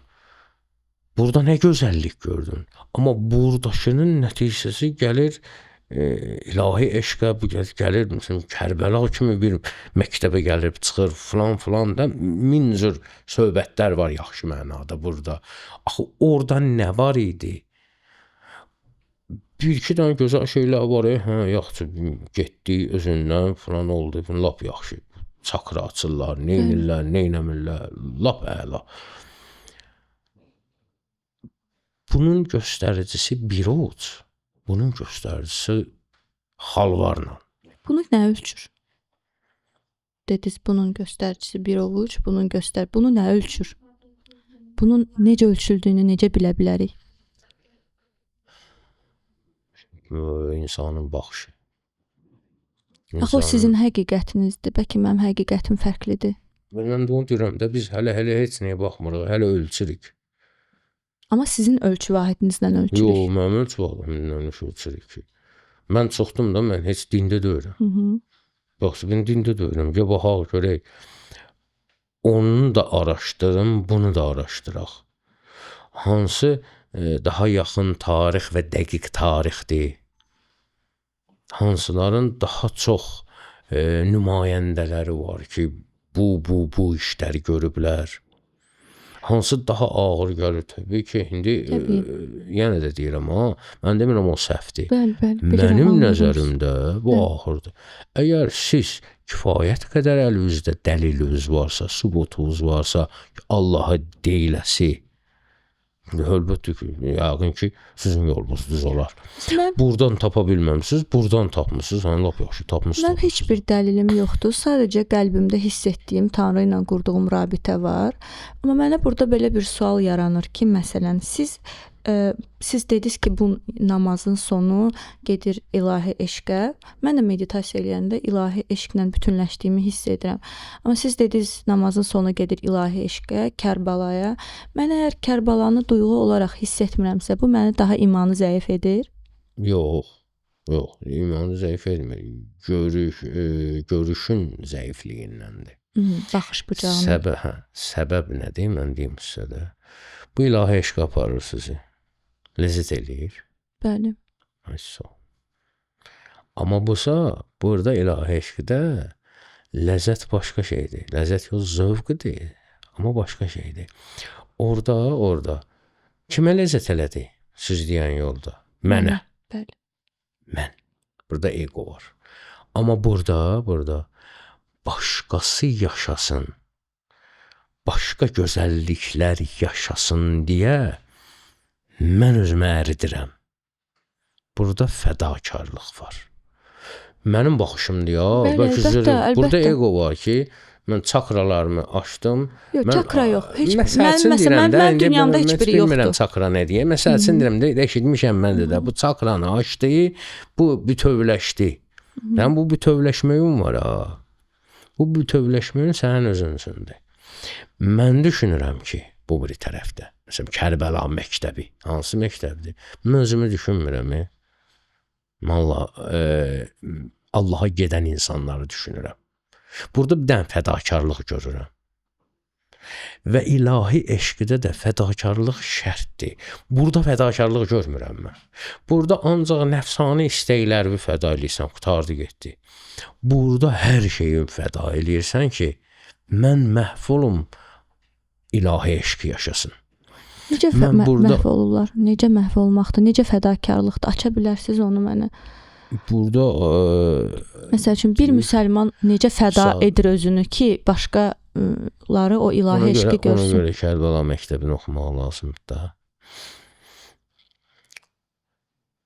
Din, yəni düzgün, din demək də düzgün qanunlar, yaxşı qanunlar daimi yaşasın deyə. Heç bir informasiya da yoxdur. Heçsinə. İnternet yox, bir şey yox. Məni o qədər vəhşicəsinə öldürməlidirlər ki, məni və mənim balalarımı. Bu unudulmasın. Tarix boyu unudulmasın. Və hər dəfə o qan yada düşəndə araşdırsınlar ki, bu niyə görə oldu? Və araşdıranlar da tapacaqlar. Həqiqəti tapacaqlar. Bu fədakarlıq, bu ancaq belə nağıllarda falan da real olaraq dəhşətli bir şeydir. Çox dəhşətli bir şeydir. Mən məsəl üçün burada fədakarlıq görürəm, orada başqa yerlərdə, bu orada deyəndə ki, başqa yerdə o boydanı görmürəm, o boydasını görmürəm. Bu insan bütün ömrünü əridir. Tək Kərbaladan gəlmir, ümumiyyətlə İslam dinində belədir. Bütün ömrünü əridirsən ki, şam kimi başqalarına işıq verə biləsən. Təbii ki, Allaha xatir. Təbii ki. Yəni, Allaha xatir. Özünü bu yola adayırsan, bu yola verirsən. Bütün yaşayışın bunun üstündə qurulur ki, mənə Allah Taala nə verib? Tutalım da, mənə istedad verib ki, dini təbliğ eləməyə. Hə? Səni incidirlər, səni sıxırlar, səni tuturlar, döyürlər. Amma sən bu yoldan qalmırsan. Bütün həyatı bu fəda eləyirsən ki, o həqiqəti çatdırasan. Çatdırasan, onlar da başqalarına çatdırırsan ki, o həqiqət yaşasın, insanlıq yaşasın. Bunu, yəni deyirəm, sözdə demək asandır. Həyata gəlib çıxanda, insanlar deyir ki, nə mənə qalıb. Balaca insanın rahatçılığı ki, pozuldu ya, rahatçılığı. O dəqiqə başlayır ki, narahat olmaq, rahatçılıq pozulan kimi. Suallarım çox cahilcə gələrsə üzr istəyirəm, amma mən bunları bilmək istəyirəm deyə soruşuram. Siz dediniz ki, məsələn, mənim ibadətimdə, mənim Allahla bütövləşməyimdə mən ancaq yenə mən var, ego var dediniz, düz anlamışam. Ancaq sizin ibadətinizdə siz tamamilə fəda edirsiniz. Mən öz ibadətimdən danışmıram, ümumiyyətlə yoldan danışıram. Namaz yolundan, bəli. Və deyək ki, siz bu yolla ibadət edirsiniz, mən bu yolla. Bəli, bu yol belədirsə, sizi məndən daha fədakar edən nədir ki, mən onu görmək istəyirəm və daha fədakar olmaq istəyirəm? Mən o dediyim məktəb var, bu məktəb. Bu məktəbi oxumaq lazımdır, onu araşdırmaq lazımdır. Burada İlqar Fəhmin bir dənə şeir var, dün gəlmiş idi, yanıma olma ayaq üstü, adətdir degə öz quluna şah ayaq üstü, sirri dəhənin sordum o güldən, dedi Fəhmi, mümkün deyil etmək bunu izah ayaq üstü. Bu ayaq üstü söhbət deyil, bu söhbət üçün və yaxud da neçə dəfələrlə bu görüşüb bunu təhlil eləmək lazımdır. Burada çox xırda incəliklər var ki, mən başqasının dinini o deməkdə öyrə, bu egodur falan yox. Sadəcə olaraq başqasına fayda vermək. Özün bu bitki qazanmısansa, mənəvi, ondan başqasına versən, Allah artıracaq. Anladım. Yoxsa ki, mən ancaq hissə qalxım, elə mən qalxım, sonra da mən görmüşəm də, sonra da başlayırlar dərs deməyə, düzdür, dərs deyirlər. Seansı nə bilim filan qiymətə, seansı filan. Onda biz Qaragünlər 40 ildir bu meydanda öldürürük özümüzü. Təmənnasız insanlara nəsə öyrədirik. 3 dənə, 5 dənə nə bilim şey öyrənirlər, məsələn gəlirlər onu biznes nə oldu deyə, bu Qaragün molla, heç nə bilməyən molla, dindar et, namaz da qılmır. Gedir Yasin oxuyur, 3 ma 5 ma verirlər ona, onu böyüdüb nə boyda eləyib adamın gözünə soxurlar din adı ilə. Dinlə heç bir əlaqəsi yoxdur o Qaragün. Amma burada məsəl üçün qiymət oxur ki, yox, aşağı yeri yoxdur. Mən bu seansı mən getmişəm, nə bilim kimdən dərs almışam. Filandan gəlmişəm, mən bunu, bu nə oldu, bu nə mənəviyyat deyə, bu yox, qurbansan. Belə mənəviyyat olur. Haqlısınız. Düz deyil mi? Haqlısınız. Siz bayaq çox gözəl vurğuladınız ki, cəmiyyət mədrəsələrdə cahillər yetişdirirdi, universitetlər də mənəviyyatsız ateistlər yetişdirirdi. Sizə görə bir cəmiyyət üçün ən təhlükəlisi hansı sayılır? Savadsız, cahil dindarmı, yoxsa mənəviyyatsız intellektualmı? Bax, bəzi suallar var ki, mənə desələr ki, sağ əlvi kəsim, yoxsa sol əlvi. Fikirləşərəm ki, sağ işləkdir də, sol kəs. Düzdür? Amma quşa desələr ki, sağ qanədvi kəsim, sol qanədvi kəsim, bu fərqi yox, hansını kəsim, onsuz bilməyəcəyəm. Bu da belə bir şeydir. Bəzi adamlar deyir ki, mənəviyyatlı olaq, yoxsa ibadətimiz olsun. Bu da həmən qanat kimidir. Mənəvi məsələlər uçmaq üçündür. Yerdə üfüqi inkişaf üçündür, şaquli inkişaf üçündür. Onlardan biri olmasa yenə uça bilməyəcəksən. Fərqi yoxdur. Bu adətən iki məsələ, nəfsdə iki məsələ var ki, şəhvət və qəzəb. Adam var şəhvəti kulminasiyadadır, adam var qəzəbi. Burada sual verərsən ki, hansının o kulminasiyada olanın zadı var. Cəmiyyətə çox pis təsiri var. Orada oturub adam fikirləşər ki, məsəl üçün, yəqin ki, qəzəbin olar da. Qəzəb Hitlerləri ilə, Saddam Hüseynləri, filanları yetişdirib. Amma bir dənə də məsələ var ki, bu olmasa bu yetişməyəcək. Bu məsələ də var. Ona görə bu işlərdə seçim yəni məntiqli deyil. Yəni qanadda seçim məntiqli deyil. Hansı qənədi kəsim? Hansını kəssin? Mən uça bilməyəcəm. Amma hansı qoluğu kəsim bu artıq uçmaq üçün deyil. Bu yerdə iş görmək üçünsə, onda mən seçim eləyərəm ki, onu seçərsən, yoxsa bunu seçərsən. O məsələlərsə insan, cəmiyyətin mənəvi inkişafı üçün olan məsələdir. O da qorxuludur, bu da qorxuludur. O baxır zamanına. Hansı zamanda, hansı məkanda, hansının o qorxusu daha çox özünü göstərər. Anladım. Təhlükəsi daha doğrusu da, təhlükəsi hansı? Yenə də bu nisbi məsələ halına gəlir və zaman və şərait fərqi olur. Ki bu sualın konteksti qoldadırmı, yoxsa qanaddadır? O məsələ budur. Demək, Axund, mən bu yaxınlarda Ümrəyə getmək istəyirdim, ziyarət eləmək istəyirdim. Anlamaq istəyirəm, gedib oranı hiss eləmək istəyirəm, dərk eləmək istəyirəm. Belə bir istəyim yaranıb. Amma paralelində başqa müqəddəs yerlərə də getmək istəyirəm ki, fərqi anlayım, mənim duyğum hara aiddir, onu anlayım. Bir dostumuz var, onunla söhbət eləyəndə oradakı qaydaları biraz araşdırdım. Təvaf etmək, getmiş dostlarımdan soruşdum ki, o qara hissəyə əl vurmaq üçün düşündüm ki, mən yad çox yaxın bir məsafədə yad kişilərlə o şəkildə o məsafə mənim üçün uyğun deyil və bu mənim ürəyimi sıxmağa başladı. Və düşündüm və belə bir söz dedim ki, əgər mən getsəm, görsəm ki, orada çox sıxlıq var, mən təvaf etməyəcəm. Bir şəkildə oturacam, ibadətimi edəcəm, Allahla bağımı quracam və gələcəm. Təvaf mənim məntiqimə sığmır. Çünki o tanımadığım kişi xeylaqları ilə o qədər yaxın məsafə mənə uyğun gəlmir, özümü rahat hiss etmirəm. O mənə belə bir şey dedi ki, mütləq ora gedib əl vurmaq deyə bir şey yoxdur, amma təvaf etmək mütləqdir. Quranla sabitdir, belə söz dedi. Mütləqdir təvaf etmək, bu qaydadır. Və İslamdakı qaydalar sənin məntiqinə sığacaq, sığmayacaq deyə bir şey yoxdur. Bu mütləqdir. İslam məntiq xarici bir məfhumdur. Mənə bunu bildirdi.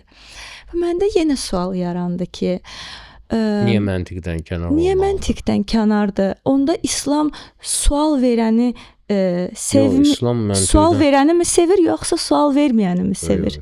İslam bir neçə hissədən ibarətdir. Ola bilsin o sizə deyən adam bəlkə anlaşılmazlıq olub, fiqh məsələsi, şəriət məsələsi məntiqlə deyil. Şəriət məsələsi. İndi deyəcəm niyə. Ondan qalan məsəl üçün əqaiddir, əxlaqdır, bunlar hamısında məntiq var. Fiqhdə, şəriət məsələsində, yəni ibadət məsələsində şəriət. O demək deyil, məntiq yoxdur. Məntiqlə ölçülməz. Orada hikmət var. Əleyhissalam deyir ki, əgər şəriət məntiqlə ölçülsəydi, məhz çəkmək var ha. Məhz ayağımın üstünə yox, altına çəkməliydim də. O demək deyil, fiqhdə, şəriətdə də məntiq yoxdur. Yəni, ölçüsü məntiqlə deyil. Bənziyir, mən həmişə misal çəkmişəm ona. Bilirsiniz nəyə görə? Hikmət axtarmaq lazımdır burada. Məsələ nədir? Mənim başım ağrıyır. Gedirəm həkimə. Ağıllı adam neyniyər? Həkimə gedər də. Başqa yeri getməz ki. Gedirəm həkimə. Tibbidən də heç nə anlayışım yoxdur. Həkim mənə deyir, çırmalan günə. Təzyiqimi ölçmək istəyir, belə bilirik ya. Amma həlbuki heç nə bilmirik. Amma kişi, mən sənə deyirəm, başım ağrıyır, sən mənim qolumu sarıyıb, nə fıs-fıs salmısan orada. Yəni, bu nə olan iş? Bu hələ müayinədir. Müalicə ondan da betər. Mən deyirəm, başım ağrıyır, bu hara müdaxilə eləyir. Məsələlər budur ki, burada zahiri ölçü düz gəlmir. Amma burada hikmət var. Ona görə ona həkim deyirlər. Hikmət sahibi deyirlər. Fiqdə də belə bir şeydir. O ki, qaldı təvafa, bu qara daşa gedib əl vurma, vurdu. Heç kişilərin nə işi var orada, o ki, qaldı qadınların. Yəni, o qədər ora basırıq olur ki. Görmüşəm videoları. Deyil. Hə də, orada vacib deyil ki, orada. Təvafa qalsa, təvafı nə vacibdir ki, girib dibdən eləyəsən. Yəni, orada açıq, əlbəttə, kənarında orada neçənci mərtəbələr də var, filan da var. Get elə bomboşdur, get təvafı belə də. Elə bir şey yoxdur orada ki, mütləq girməlisən bu sıxlığın içinə, bu talpanın içinə. Problem deyil. Onda İslam ən çox kimi sevir? Sual verən bəndəni, yoxsa sorğulamayan? Mütləq barədə sual verəni. Bizim hələ bədbaxtçılığımız oradadır. Bu fiqhi məsələlər var ha. Niyə təvaf eləyim? Həkimə sual vermək kimi bir şeydə bilir. Niyə ölçürsən? Elə bilmək istəyirsən, gəl sən də get oxu, ol həkim bilginlə də. O sualı vermək yaxşı şey deyil. Fiqhi məsələlərdə sualı vermək ki, niyə namaz 17 rükətdir məsəl üçün? Allah belə deyib. Amma o bir məsələlər ki var, üsuli məsələlər. Niyə Allah birdir? Bəlkə 2-dir, bəlkə 5-dir, bəlkə heç yoxdur. Niyə Allah ədalətlidir? Bəlkə zalim? Bu sualları vermək lazımdır və mütləq mənada vermək lazımdır. Bizə bir sözünüzü başa sahiblə, onu ver, bunu vermə. Sual verilməli şeyləri deyib, vermə ağzına elə, o nə deməkdir? Allah elə bir dənədir də. Şək eləmə. Amma şək eləmə ağzına elə.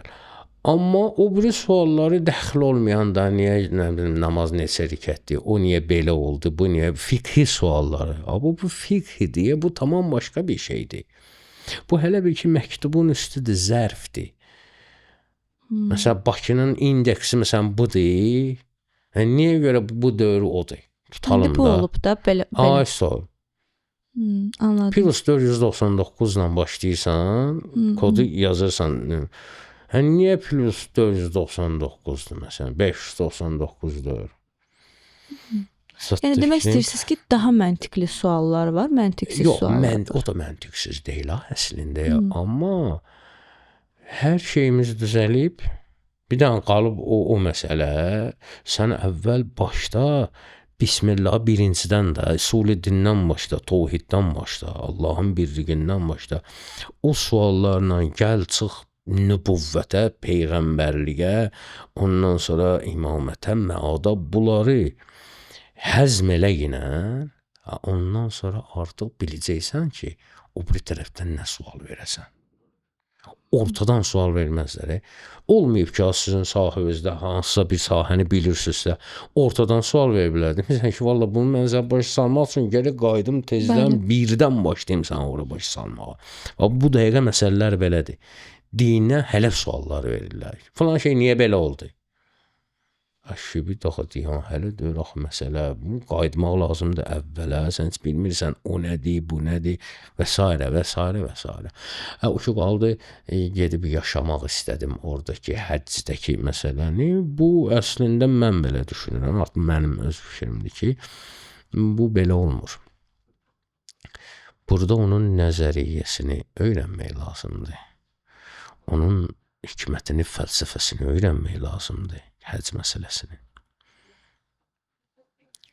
İstər o bir ziyarətgahlar və yaxud dedim, o Kərbəla məktəbini öyrənmək lazımdır. Bunu ən azından teoriyanı bilmək lazımdır, sonra praktikaya keçmək. Dərslikləri var? Öyrənmək istəyən üçün niyə də ki yoxdur? Yəni ki, tapmaq olar axtarıb. Yəni istəsə. İstəyirəmsə kimdən öyrənə bilərəm? İstəsə, indi olar da, yolları var inşallah. Belə deyərik ki, ya kitablarımı, ya harası yönətməkdir, belə şeylər olar. Quranda qədərlə, qismətlə bağlı ayələr var ki, qədər var. Bir qədər varmı? Əgər qədər varsa, bu o deməkdir ki, mən öz taleyimin iştirakçısıyam. Əgər taleyimin iştirakçısıyamsa, sonda cəza nə qədər ədalətlidir? Sualı belə verirsiniz ki, Quranda qədər var. Sonra deyirsiniz ki, görəsən var. Bilməyə bilərəm, düzgün analiz etməyə bilərəm. Hə. Ümumiyyətlə qəza o qədər deyilən bir şey, qəza o qədər deyilən bir şey budur ki, Allahın elminin uzaq görənliyi. Burada məcburiyyət yoxdur. Bizim üçün dünən var, bugün var, sabah var. Allah üçün o yoxdur. Allah zamanı əhatə eləyir. İbtidai bəşəriyyətdə Adəm vaxtında baş verən hadisə ilə qiyamət günü baş verən hadisəni Allah Teala üçün heç bir fərqi yoxdur zaman nöqteyi nəzərindən. O onu bilir zaten. Və bir varlıqda bir şeyi bilirsə, o demək deyil ki, məcbur eləyir. Çatdı fikrim? Bəli. Bənzər misal çəkək də, bənzər bir müəllimə ki, müəllim şagirdlərə baxanda bilir ki, bu hansı ali məktəbə girəcək ya girməyəcək. Təqribi bilir, amma Allah təqribi bilmir, dəqiq bilir. Müəllim öz nəyə görə bilir bunu təqribi? Öz praktikasına görə, öz elminə görə, düzdür? Allahın elmi ki, hər şeyi əhatə eləyib. Ona görə Allah zaten bilir nə var, nə yox. Budur qəza o qədər. İndi gələk bizə. Bizim əlimizdə olmayanlar qəza o qədərimizdir. Əlimizdə olmayanlar. Bayaq dedik, görmək kimi. Görmək qəza o qədərdir, bundan qaçılmaz. Bəli. Amma əlimizdə olanlarda isə ixtiyar sahibiyik. Görmək kimi yox, baxmaq kimi. İnsan baxmaqda ixtiyar sahibidir, Bəli. görməkdə yox. Bəli. 50% 50%. Bu cür nə anlayaq ki, nə ki öz əlimizdədir, orada ixtiyar sahibi və cavabdehik. Mən cavabdeh deyiləm ki, niyə Azərbaycanda doğulmuşam. Mən cavabdeh deyiləm ki, niyə məsələn müsəlman ailəsində doğulmuşam. Mən bunlara cavabdeh deyiləm. Çünki mənim əlimdə deyil. Ağ dəriliyəm, qara dəriliyəm, nə bilim, hansı irqdənəm, bu mənim məsuliyyətim deyil. Mənim məsuliyyətim odur ki, niyə yaxşı adam olmadın? Bunun üçün Quran lazım deyil. Niyə yalan danışırsan? Quran deməlidir sənə ki, yalan danışma. Yox, mənə qarşı yalan danışsalar acığım gələr. Niyə oğru olmalısan sən? Səndən oğurlasalar xoşun gələr? Yox. Niyə qeybət eləyirsən? Sən qeybət eləsələr xoşun gələr? Buna heç bir din falan lazım deyil. Bunlarda mən nəyəm? İxtiyar sahibiyəm. İxtiyar sahibiyəm. Eləsəm, günahı eləsəm, öz cəzam var. Günahdan qaçsam, mükafatım var. Qutardı, getdi. Yəni burada da nisbidir. Həm qədər var, qismət var, həm də azad iradə var. Nisbi deyəndə ki 50-50-dir. Yəni dedim, onları ayırdım ha. Nə ki özümüzdən asılıdır. Orada cavabdehik, azadlıq var. Nə ki bizdən asılı deyil, ona cavab verməyəcəyik. Qədər qismətdir. Və o da azadlıq yoxdur. Cəbridir. Çünki belə oldu da. Anladım. Sizin inanclarınıza görə Mehdi var və gələcək. Mənim oxuduğum və araşdırdığıma görə belə bir məndə sual yaranır ki, Mehdi kimdir, niyə gəlmir və nə zaman gələcək? İmam zaman mövzusu, məhdəviyyət mövzusu ümumiyyətlə məhdəviyyət deyərlər də ona, Məhdiyə görə. Məhdəviyyət mövzusu bütün dinlərdə var. Ümumiyyətlə insanlıqda var bu. Hər kəs bir xilaskarı gözləyir içərisində. Mütləqdir bu.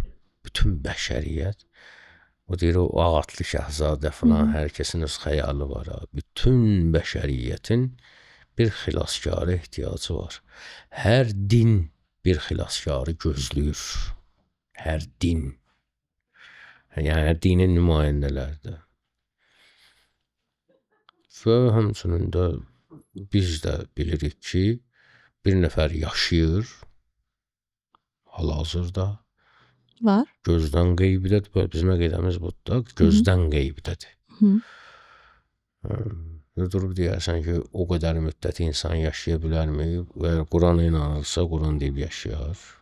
Və yaşayanlar da olub və yaşayır. Niyə gəlmir deyəndə ki, niyə zuhur eləmir? Zuhur eləmir. Hər kəs, hər şey bizim ölçümüzlə deyil. Onun bir zuhur eləsə, nə bilirsən ki, ona gəl deyənlər bəlkə öldürəcək onu. Necə İmam Hüseynə məktubu yazdılar, Kufəlilər çağırdılar, İmam Hüseyni də Kufəlilər öldürdülər. Məgər çağıran, hər çağıran, imamı çağıran həqiqətən də doğrudan bu haqsızlığa görə çağırır. Öz problemlərinə görə çağırır. Özü bir balaca haqsızlığa, yüngülvari haqsızlığa uğrayan kimi fəryada aləmi götürür. Amma Fələstində körpələr qırılır, heç vecinə döyür.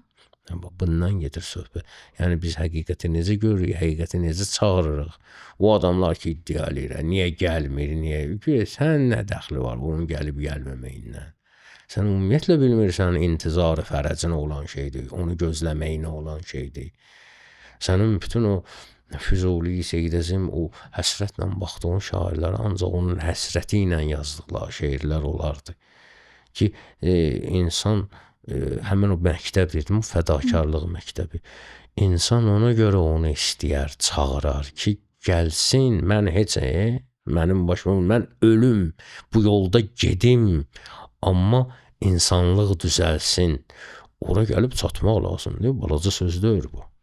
İnsan həqiqətən bəşəriyyətin düzəlməyi üçün özünü fəda edə bilir, bilmir.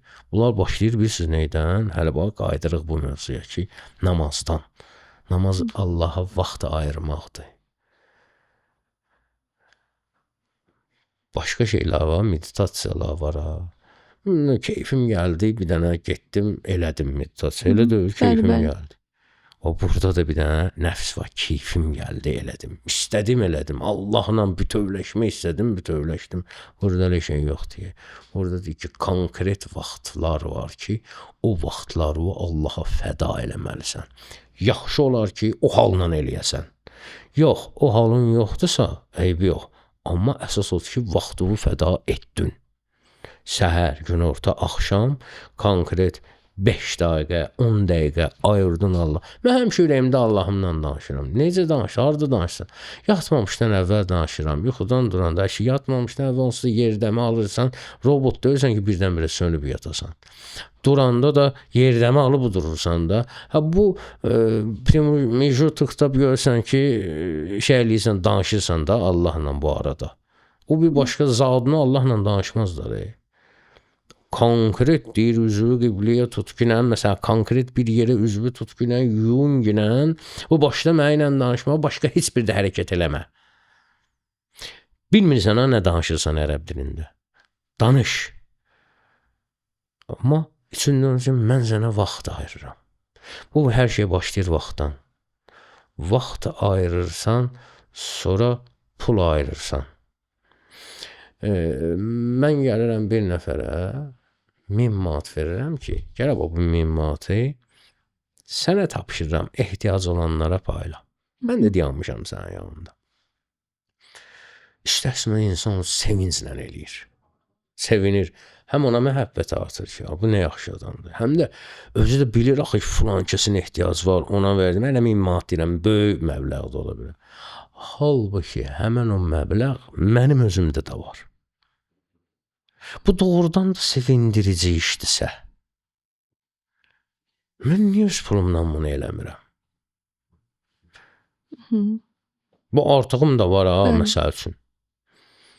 Doğrudan da sevinirəm. Fakt sevinirəm, doğrudan da sevinirəm. Diqqət elə. Doğrudan da sevinirəm, bunu eləyirəm.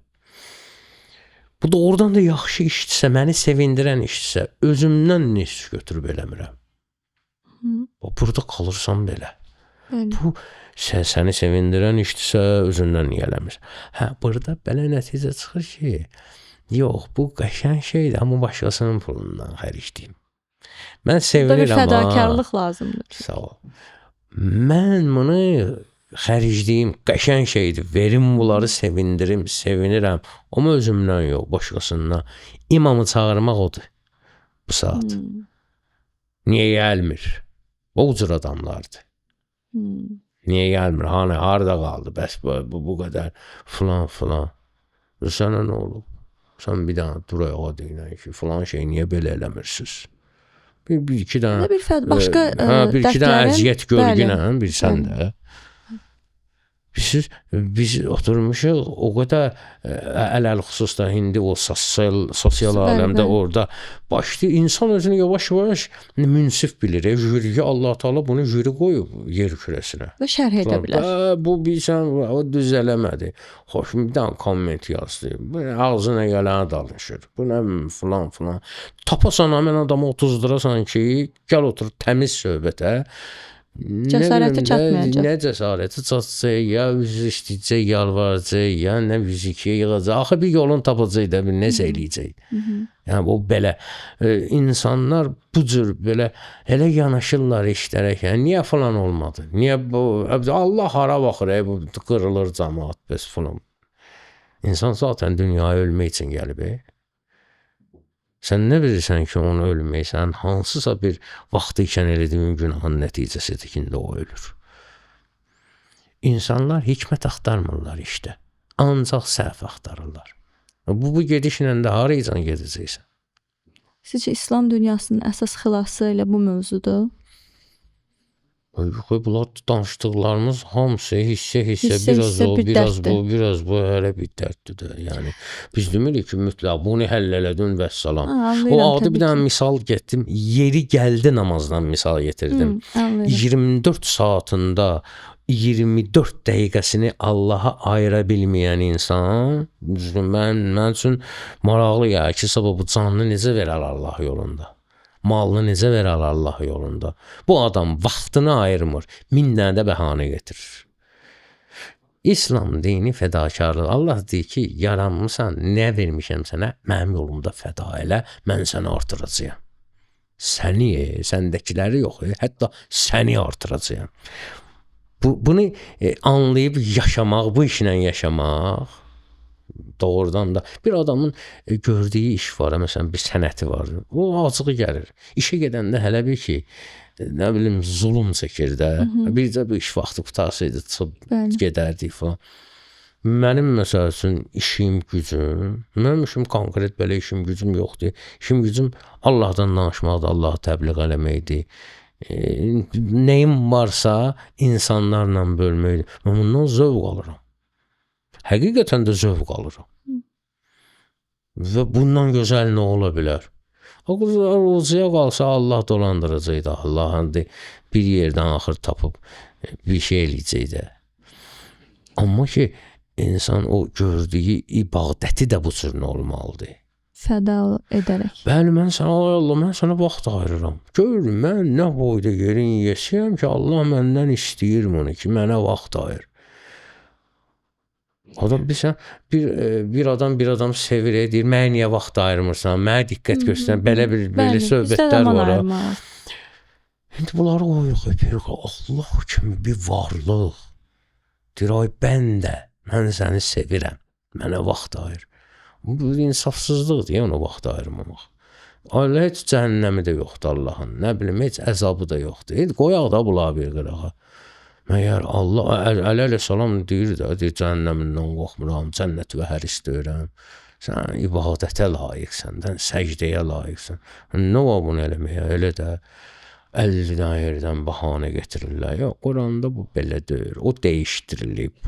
Valla bunlar kasıb toynaşırıq salmaqdan başqa bir şey deyir. Çox maraqlı, yanaşmadır.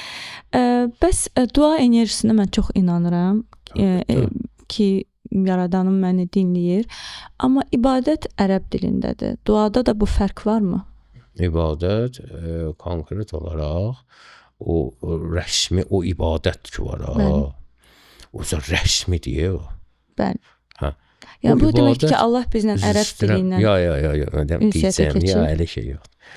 Bu ibadətdəki o sözlər ki var, o rəsmidir. O protokol, o cür dəyişilməzdir. Bütün bu proses səni hazırlayır duaya. Proses bitən kimi başla duanı öz dilində elə. Tam səmimi nə istəyirsən elə. O duaya qədər hazırlıqdır namazın. Onu etməsəm duamın qəbul olmaz. Yox, qəbul olmamaq məsələsi başqadır.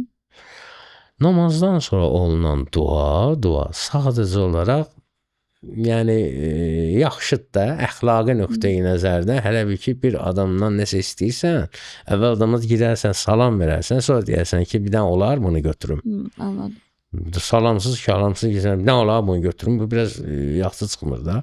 Tərbiyəsizlik olur. O nöqteyi nəzərdən ki, namazdan sonra dua üçün şərait, yəni insanın halı da o açılır da o şeyə, təbiətə. Enerji verir. O halda o daha yaxşı olur. O nöqteyi nəzərdən. Yoxsa sən namaz qılmasan, Allah səni eşitməyəcək, elə bir heç kəs o sözü demir. Allah özüdür ki, ud'uni əstajib lakum. İstəyin məndən cavab verəcəyəm sizə. Söz verir. Cavab verəcəyəm sizə. Hansısa bir yolla sizə cavab verəcəyəm. Namaz tamam başqa. Namazda sözü orijinal deməlisən də, o bayaq dediyimiz məsələdə. O cür olmalıdır. Mən bəzən bu kimi paylaşımlar edəndə bəzən Tanrı deyirəm, bəzən Allah deyirəm və mənə tənqidlər gəlir ki, Tanrı yox, Allah, sən müsəlmansan. Yaradanımızın müraciətinin fərqi var müsəlman olaraq. Məsələn, mən Tanrı deyəndə günah qazanmış oluram. Yəni bu ayıb sayılır, səhv sayılır. Əgər başlasaq səhv tutulan adamların səhvindən tutulur. Görəsən bunlar düzdürmür, yox düz demir. Tanrı Türk dilindədir. Xuda fars dilindədir. Allah da ərəb dilindədir. Allah da ümumi, çünki Allah sözü tərcümə olunmur. Allah sözü tərcümə olunmur. Allah o varlığa deyərlər ki, bütün o gözəl sifətləri özündə cəm eləyib. Yəni bu səhvi düzü yoxdur. İstədiyim kimi müraciət edə bilərəm. Nə cür hiss edirəm. Bunu amma biraz hər şeyə Allah demək olmur. Məsələn, Tanrı deyə bilirik. Məsələn, filan kəs öz tanrısına inanır. Amma o filan kəs öz Allahına, Allah hələ bir dənə o varlıqdır və salam. Tadiq etdi. Son sualım qalıb. Bu biraz şəxsidir. İstəməsəz bunu kəsərik. Məsələn, mən müsahibələrinizə baxanda belə çox necə deyim, sərt birini gözləyirdim, amma biz kamerala, yəni siz gələndə çox pozitiv, çox gülərüz birini gördüm. Amma nəticədə siz də bir insansınız və müsahibələrinizin birində dediniz ki, mən axund olmamışdan qabaq mənə axund deyirdilər. Bu məndə sual yaradır ki, axund olmamışdan qabaq birini axund deyirlərsə, demək onu o şəkildə görürlər və o şəkildə hörmət edirlər. Bu qarşı tərəfə məsuliyyət yükləmək deməkdir. İnsan olaraq o məsuliyyətin altında əzilmək deməkdir. Bəzən öz təbii kimliyinizdən çıxmısınız heç. Bax, o gələn məsuliyyət ağırlığına görə. Çünki nəticədə siz də insansınız da, zarafat edirsiniz, deyirsiniz, gülürsünüz, rəngli tərəfləriniz var. Axundlar zarafat eləmir belə. Həyatda dostlarınızla belə münasibətiniz yoxdur? Özəl münasibət. Hə, onu demək istəyirəm. Yəni o hamısı ilə var, hamısı da yəni ki, bilir ki, mən danışıb deyib gülən adamam, yəni belə ciddi işlərdə ciddi olmaq lazımdır. Yox. Yaxınlarla dostlarla deyib gülmək. Hepsi o da bunun üçün axund olmaq lazımdır ki. Bu normal adam elə belə olmalıdır. Əlavə yük yüklüyür. Qətiyyən heç nə. Yox. Mən elə eləmişəm ki, məsələn, doğrudan da yəni burada nəyəmsə barədə oyam. Yəni bu dəyişən bir şey yoxdur. Yəni insanların gözləntisi sizə yük yükləməyib. Yox, mən ümumiyyətlə insanların gözləntisinə görə hərəkət eləməmişəm. Nəyi düz bilmişəm, o eləmişəm. Və o qədər də olub ki, məsələn, cəmiyyət bunu belə normal qəbul eləmir. Mən belə eləyirəm. Əsas odur ki, Allah qəbul eləsin məndən, haram olmasın. Anladım. Yoxsa ki, belə mən üçün maraqlı deyil ki, məsələn, o nə deyəcək, bu nə deyəcək. Deyəcəklə diyancı elədir, axır. Əsas odur ki, yox, o da deyil, öz içimdə yox. Əsas odur ki, Allahla öz aramda. Onu nəzərdə tuturam. O mənada, bəli. Yoxsa ki, mənim içim rahatdır, ola bilər üçün səhv olsun, rahat olsun, bu da ola bilər. Amma ki, əsas odur ki, yenə deyirəm, günah iş görmə, ayıb iş görmə. Qalan nədir ki, yəni burada o qədər cəmaata qalsa ya, onda heç yaşamayıq. deyib gülmək ümumiyyətlə mömin o sözdən mömin yəni kim can atamsı ağız burun nəyir hələdir. Mömin bir söz nədir? Ən gözəl söz deyir. Mömin odur ki, bütün ətrafında olanlar ondan amanda olsunlar. Yəni bilsinlər ki, bundan heç vaxt bizə ziyan gəlməyəcək. Nə gözəl sifətdir bu. Ki bütün insan indi əli cəmiyyətdə yaşayırıq ki, hamından nəsə gözləyirsən də ki, bu bir dənə moment düşən kimi mənə bir badalaq olacaq, ya bir dənə moment düşən kimi nəsə eləyəcək mənə qarşı və hər kəsdən hər şey gözləyir. Mömin odur. Mömin əslində o adamdır ki, heç kəs bundan pislik gözləmir. Amma gördüyümüz də olur cəmiyyətdə var belə insanlar, müxtəlifik. Kimdir ki, yoxdur. Dünya elə belə adamların sayəsində qalıb da. Eynən. Az da olsa var da. Əlbəttə ki. Çox sağ olun ki, gəldiniz. Mən bilirəm ki, zamanınız məhdudiyyətlidir. Təşəkkür edirəm buna görə. Mən çox istəyərəm ki, növbəti verilişlərdə də qonağımız olasınız. Çünki şeiriyyatı, qəzəl tərəfini çox istəyərəm sizlə danışaq, söhbətləşək. Var olasınız. Allah sizə can sağlığı versin. Çox təşəkkür edirəm ki, dəvətimizi qəbul elədiniz. Mən bugün sual verən tərəf idim. Sual vermək günah deyil. Bilməmək ayıb deyil. Nəticədə öyrənməmək ayıbdır. Yazın, şərhlərinizi gözləyəcəm. Növbəti Hər Şey Şünasda görüşənə qədər.